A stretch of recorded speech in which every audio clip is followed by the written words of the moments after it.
So we've looked at the first two steps, deciding whether incorporation is right for you and starting to do the project development. The third step we've already chatted about a little bit, the idea of are you going to incorporate federally or provincially, because those are different processes. You go to different places to get it done. So I don't know if we need to say anything else about that. No, as Frances said, if you're thinking about working internationally or if you're thinking about working in a couple of different provinces, people generally decide to incorporate federally through Industry Canada. If you're thinking about only working in Quebec, provincial incorporation is all that you need.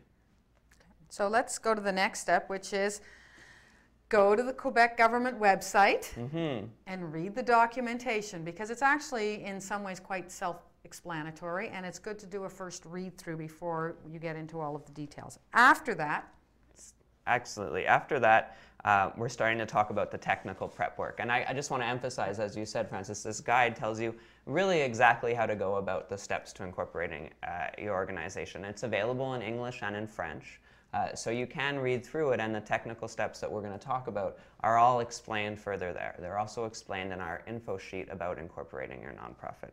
So just to review a couple of concepts, one of the first ones is that you'll absolutely need at least 3 people in order to have a founding board and to sign on this document that's your application to incorporate. And if you don't have 3 people, it's probably a sign that really nonprofit isn't the way to go, because it's about a community endeavor, and so there should be a group of people that are already involved and that have been helping you build the organization.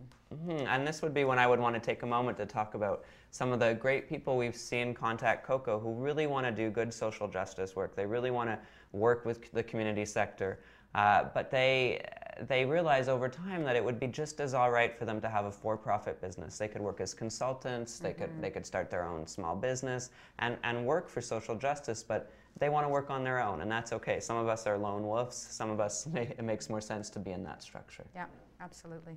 Great. Another thing that's needed in terms of the technical work is the real fun part, the name search. You can't have a name that somebody else already owns, and so for a lot of us, when we're starting organizations such as COCo, the Center for Community Organizations, we had to come up with the name first, something that represents what it is you're really trying to go after, something that's catchy, that you feel people will remember, and then you've got to make sure that nobody else owns that name. So the thing with the name search is, first of all, it's fascinating to see how many people have the name that you thought you wanted. So it's a real important step, as Frances said. I've looked up COCo before, and there's about 37 different versions. COCo is an acronym. There's no other version of Center for Community Organizations. You can do this for free, or you can pay for it. And if you want to go on the website and do it for free, and then print out to confirm that the name that you're looking for is available, that's the cheapest way to do it, and that's described a little bit more in the info sheet. Yeah, and you have to have your name in French also. So if you're working in English, make sure that you have a French version of your name, because that is the legal name of your organization. Absolutely. So it costs about $142 to fill in the application, and maybe there'll be a few other expenses as you're making photocopies or figuring things out, but it's not the most expensive procedure. Yeah. And as you do all of that, you'll end up with something called your lettres patentes, which are? Your lettre patente is like your birth certificate of your organization. It has a little Quebec seal, it's written on fancy kind of paper, and it really says, congratulations, you've got a community organization that's incorporated. And those are pretty important documents that you're going to want to hold on to forever. And that will have the 3 people who have started the organization, the legal name of the organization. You need to have an address that you're working from, and you need to have something called your objet, which is kind of like your very broad goals or mandates, areas that you're working in. And that's why you want to look at the charitable status video cast if you're thinking of going that route possibly, because you want to make sure that those broad objets really fit with what needs to be looked at for charitable status. Absolutely. And you'll have another section that's called Autres dispositions, and it's so other objects, other issues, and they'll list them. And this is where you really want to pay attention to reading the guide and thinking, thinking what's necessary here for me if I'm thinking about charitable status. So an example is there's a little clause that allows your organization to receive donations. So if you're thinking about charitable status later, you would want to include that clause. There's also a place on the form where you want to say how much how much of a building you're allowed to own. So they'll give you an amount, like, are you allowed to own over $500,000 of real property. And this is always a really funny part for people when they're filling out the form, because they can't imagine that they would ever have $500,000 worth of real estate. But we urge people to think big, you know, and so that you don't have to make changes later. And then going to the next step, number 6, which is? Filling out the form.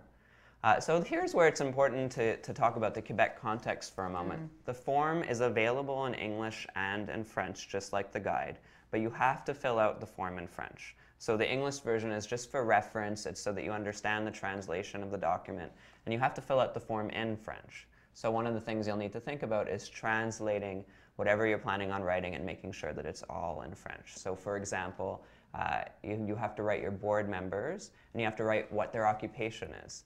Now, you can't write teacher. You would have to write the French word for teacher. Okay, so good to remember. Once you've submitted your form, the next step is? So you have a choice. Either you're going to get your birth certificate, your letters patent in the mail, and you'll be celebrating that you did this, you incorporated, or they're going to send you a letter and say there was something wrong. Now, what's kind of neat about the Registrar des Entreprises, the enterprise register that's in charge of this in Quebec, is they won't charge you if you made a mistake. So they'll give you a chance, they'll tell you what you did wrong, and you can just resubmit it and pay for the first time. And if you do get it, really important, celebrate. Take some time. We don't take enough time often, I think, in our community organizations to just sit back and say, hey, we did a good job, we got through this step, and enjoy the fact that you've got it. The other thing is really hang on to those papers. Yeah. In fact, make some photocopies of them and distribute them a little bit widely among your members, just to make sure that they're in a safe place and that you can always access them, because you don't want to lose those papers.